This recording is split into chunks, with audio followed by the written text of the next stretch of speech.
ఇదేంటి శ్రావ్య వాళ్ళ ఇంటికొచ్చాను? ఉమాదేవి బ్రాహ్మణ గెటప్లో వంట మనిషిగా వెళ్ళమని చెప్పిందే గాని అది శ్రావ్య వాళ్ళ ఇల్లని చెప్పలేదే.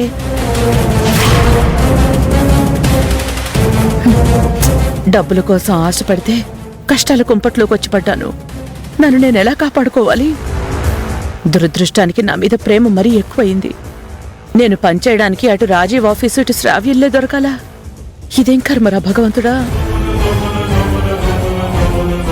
అమ్మదేవి, ఇదిగో సీనుబాబు, ఈ ఇంట్లో వంట పనికి నేను రాలేను. కారణమేంటో?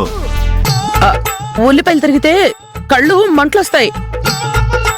ఆ? అది ఏ ఇంట్లో అయినా ఎవరింట్లో అయినా కామనే.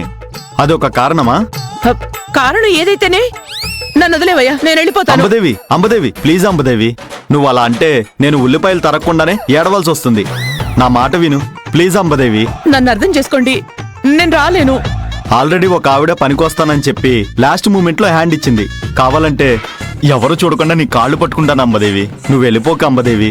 నువ్వు కూడా వెళ్ళిపోతే ఆ పంతులు నాకు గిరాకీ చెప్పడు. అప్పుడు నేను గిరకల బండి మీద కూర్చుని కళ్ళు లేని వాళ్ళ అమ్మా అయ్యా అని అడుక్కోవాల్సి వస్తుంది. ప్లీజ్ అంబదేవి. నువ్వెన్ని చెప్పినా ఇంత పెద్ద ఇంట్లో వంట చేయడం నా వల్ల కాదు. ఇదిగో డ్రైవర్ బాబు, ఆటో వెనక్కి తిప్పు. నేనెక్కిన దగ్గర నన్ను దింపవయ్యా.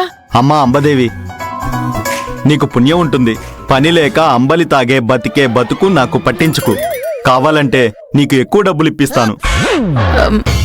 డబ్బులు అవసరమే, కానీ కోరి కోరి కొరివితో తలగొక్కోలేం కదా. ఇక్కడ కొరివిదెయ్యాలున్నా దేవత లాంటి జ్యోతమ్మ ఉంది తెలుసా? జ్యోతమ్మ గురించి నీకన్నా నాకే బాగా తెలుసు. తెలుసా? ఎలా తెలుసు? ఎలా అంటే